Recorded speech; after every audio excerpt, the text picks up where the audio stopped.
Wow, this is startling. Trump issues grave warning to reporters. You are in danger.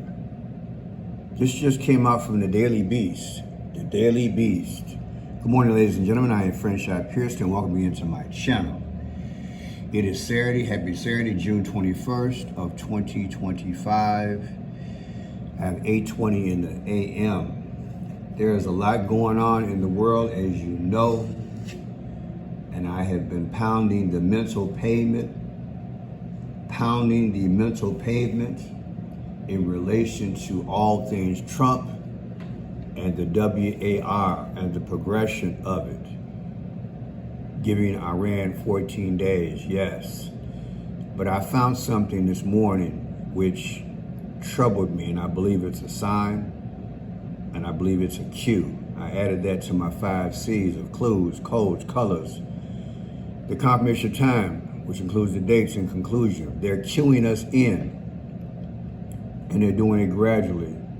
And I find it very interesting that the President of the United States would say this: Trump issues grave warning to reporters, you are in danger. Think about it.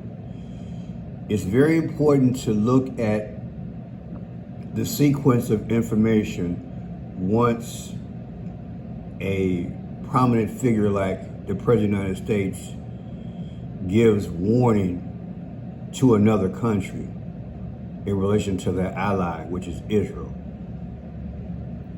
Look at it for what it is. Let's read. Let's go forward. Let's go forward in this here.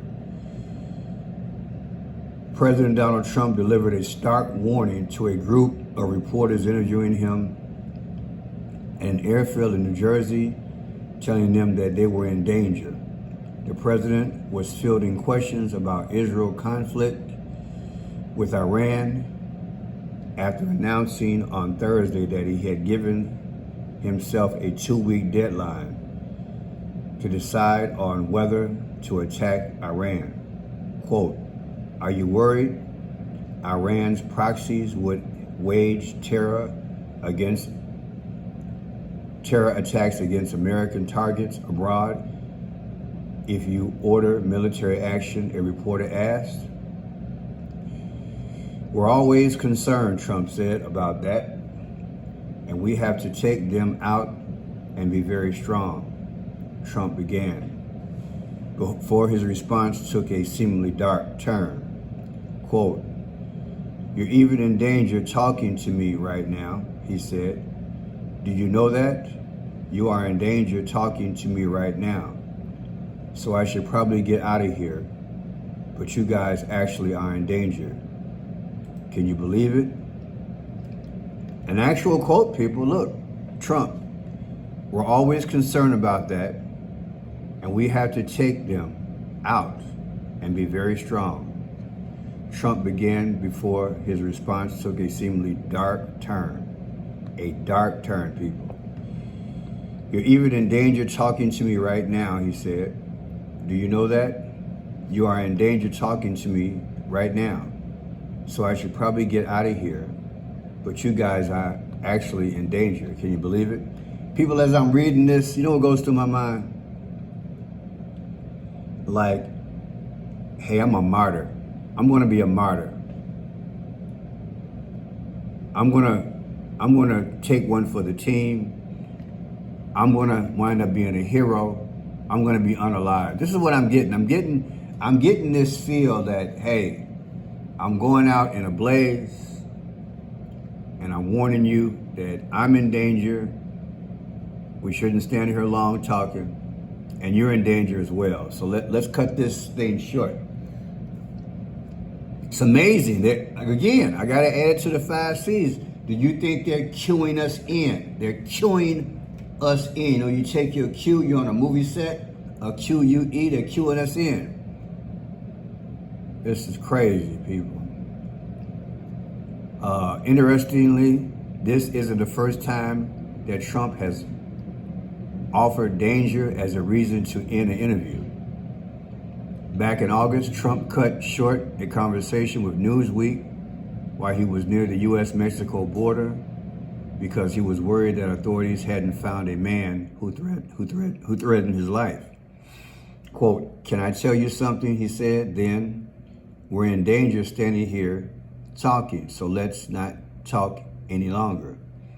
No, I know about it, but they don't want me standing here.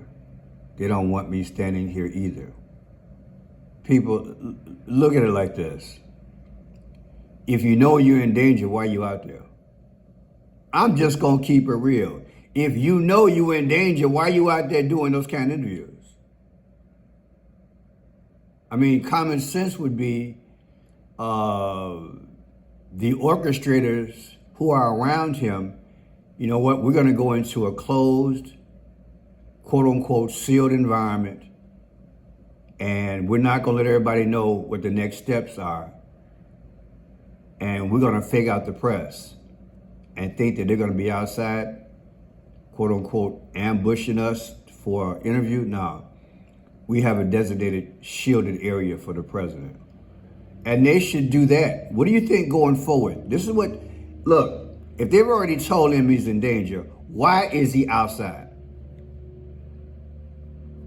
People might argue and say, well, you know, they told Ronald Reagan ahead of time. They told Kennedy ahead of time. People, there's too much at stake here. I mean, does this make him a better president than the other two that I just mentioned? No. But when you get a warning, don't you heed it? Don't you heed it? We have a man who's making policy for national and international relations. And they've already had, well, arguably several attempts, 2 major attempts, and you're outside. People, when you roll the dice, at some point, you do hit 3-3, which is 6. Or you do hit 6-6. So why allow the person or the people or whoever after you for the stakes to go up, for the odds to happen? That's all I'm saying. You just gave warning to a country. You think they're not cells here?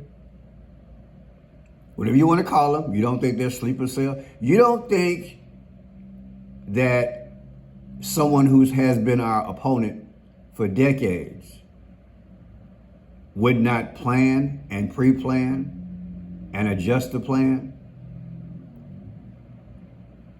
And the moment it rolled off your lips, I'm going to give you 14 days, that those alleged, cells that are here. And people, we have to look at it like this, and this needs to be talked about. Donald Trump is not a liked president. Let's just keep it real. He has done some things which has irked a lot of people, nationally and internationally. And if there's anything I've learned over the decades watching, whether it's geopolitics or just the nature of people, any and everybody can be on the take. I'm going to say it again. If there's anything I have learned over the decades of watching geopolitics or just people in general and their nature, anybody at any time can be on the take. The question is, at what price?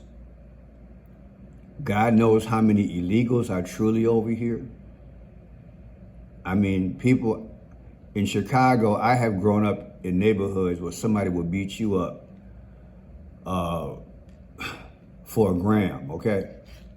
Somebody would beat you up for a 6-pack, okay? And the stakes are high. The stakes are high. And so to me, he's not acting responsibly. And you might get a little bent out of shape about that, but we have to go there. I said what I said last night about the religious leaders getting involved, but in terms of his accountability, The people around him and him are acting irresponsible. Put in the chat, tell me what you think. He already knew his alternatives and his backup plans before he gave Iran, should I call it an ultimatum? Let's define ultimatum. Define the word ultimatum. Ultimatum means a final demand or statement of terms, the rejection of which will result in retaliation or a breakdown in relations. Okay, so fair enough. Would you not agree that Iran was given an ultimatum? The moment he gave them an ultimatum, at that point, like I said, even before he announced it to the public, they should have had a plan in place. Trump is not out and about in public. Think about it. I mean, I'm taking the criticism that I'm not as accessible than I once was. And I do think the average American or international leader could appreciate that. You just gave an ultimatum. It ain't like you went to Disney World and told Donald Duck and Mickey Mouse they better get along. Because if you don't, I'm going to take the cheese from Mickey. And Donald, you know what? You can't go on no more boat rides. Come on, I'm making it comical, but there's a duel at stake. You're dealing with a country that does not respond historically to leadership in the way that natural people fight here in America. This is not how the West was won. Two men get together and they, have their duel, at high noon. We're talking about the President of the United States / an economy, right? We're talking about oil. Let's keep it real. We're talking about oil overseas. They could be affected. There are a litany of ways that America can hurt. That is where Iran can come back on us. And like I said, I believe there are cells here.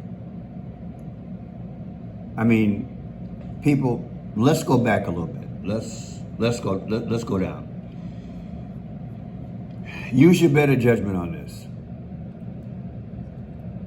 The verbiage is one thing. The strategy is another. Iran has been going back and forth. Let's put it like this. Iran / Hamas has been going back and forth with Israel very hard since the attack of October 7th of 2023. Would you not, at that point, if you're Hamas and Iran, not anticipate a reaction? Of course you will. So would you not then send X amount of thousands of sails throughout the world, and especially here in America, before you did what you did? Because you already knew what you were going to do. You follow my logic? And depending on what the response was after October 7th of 2023, when Hamas hit Israel, you either send more or you up your game. People, this is the truth, and this is how you and I have to understand. There could be a dead man switch. There could be triggers already out there. Donald Trump came into power where there was already, in my humble opinion, something already put in place. to deal with a response.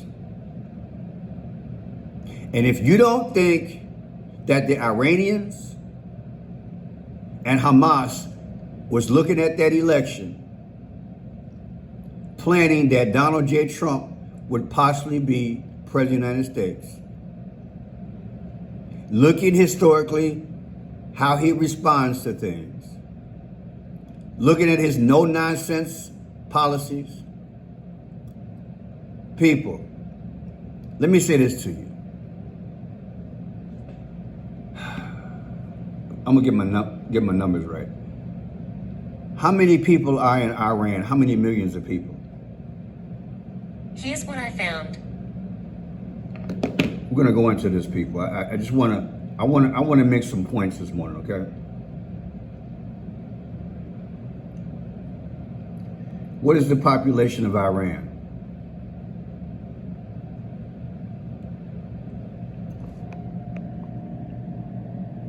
Now, I heard it was 99 million, give or take. Let's say it's 90 million. And first of all, where they gonna go when they leave, right? You got 90 million people in Iran. Okay?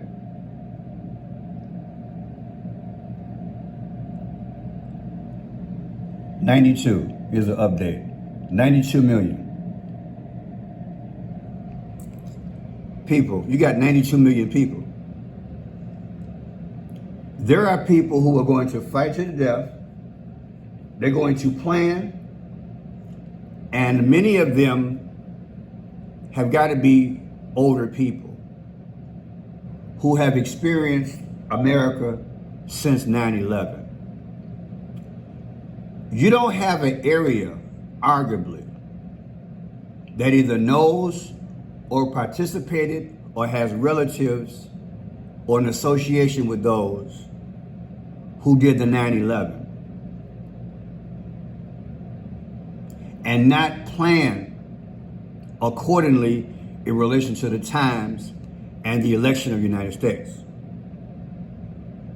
So what I'm telling you, so when I tell you that even though the president is saying we're in danger talking,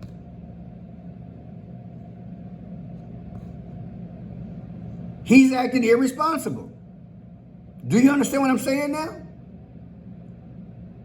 October 7th of 2023 is when Israel got attacked.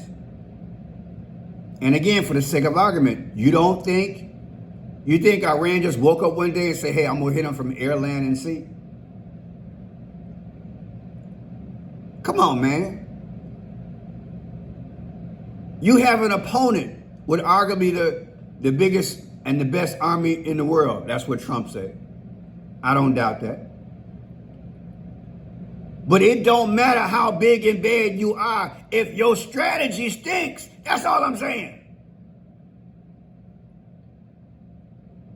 They hit you. They have a history in that region. You don't think they sent people over here ahead of time before they hit Israel, anticipating the next president or whomever? That's all I'm saying.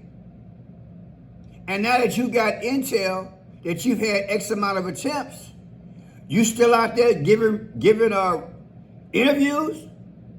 Are you crazy? Not only is that irresponsible, it's selfish. Because the way our system is set up with a hierarchy like a pyramid. President, vice president, Speaker of the House, whomever, Joint Chiefs of Staff, Congress. There are certain people going forward in America, let me know how you feel in the chat, that should not be exposed going forward. Because we're not dealing with somebody who just got on the world map that you beefing with. I digress. Let me finish reading this thing. Can I tell you something, he said then? We're in danger standing here, so let's not talk any longer. No, I know about it, but they don't want me standing here. They don't want us standing here. Well, neither does America. On the campaign trail, Trump survived 2 attempts on his life, including a near miss at a rally in Butler, Pennsylvania, when a bullet scraped his ear. The question of whether Trump will join Israel in attacking Iran is divided mega over the last week, enraging even some of the president's most devout supporters. On Thursday, Trump punted the decision. The White House announced that they had given himself 2 weeks to come to a final determination. People. However, some have pointed out that Trump has a habit of giving himself 2 weeks to make important decisions and then ignoring his own deadline. That's what I'm afraid of. And that's what I meant, in part last night. However, some have pointed out that Trump has a habit of giving himself 2 weeks to make important decisions and then ignoring his own deadline. Over the last several months, Trump has repeatedly used the 2-week line concerning several different questions about, well, you know what? People, that's it. Tell me what you think. Do you really think that? Let's hear from this lady here. Let's see if I can hear from her. Let's see. For negotiation, and has given it. Since the president said there is substantial opportunity for negotiation and has given it 2 weeks, why not send in a U.S. representative to join the Europeans with the Iranians in Geneva today? First of all, Geneva is a discussion involving the Europeans. Of course, we're working on many different fronts and have from the beginning here in leading the nature of finding a solution to this problem. With his statement that he would allow... Your next time, son. Co-pilot. To make a decision within the 2 weeks because of the potential. So those efforts continue on.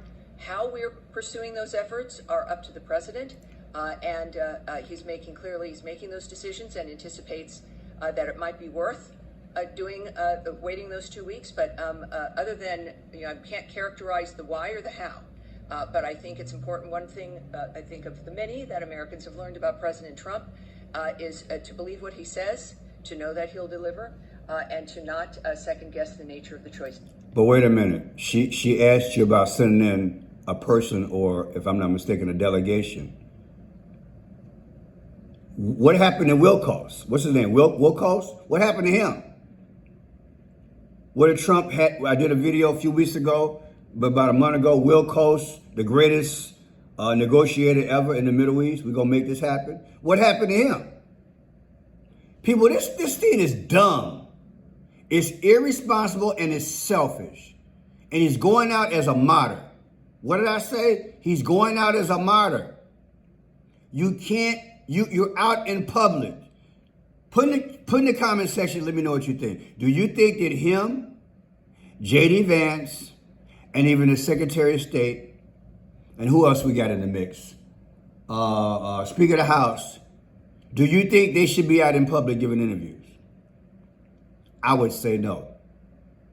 I think the climate is too dangerous, and I think it's irresponsible, and also it's selfish, because if they take this, if this man is unalive, yeah, we got a succession of a VP, but look, people, you've seen all the clues over the last 20 years, the movies and everything else.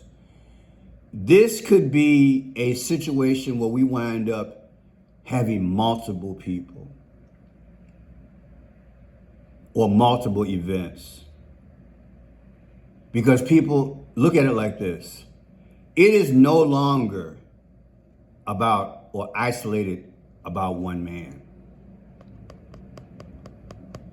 What has rolled off this man's lips and other people? He said Iran. When I hear him say Iran, I feel exclusively the country.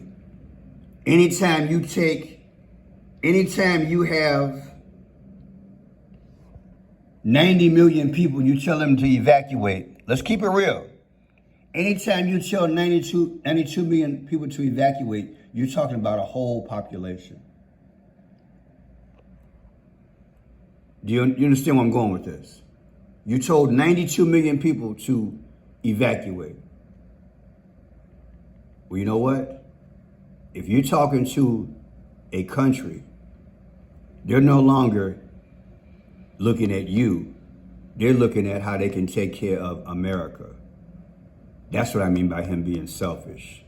In other words, parts of America are in trouble now. So not only is he in danger standing around, allegedly, and the reporters, so are we. I'm Franchot Pearson. Let me know what you think about this perspective. Let's pray for our country. God bless.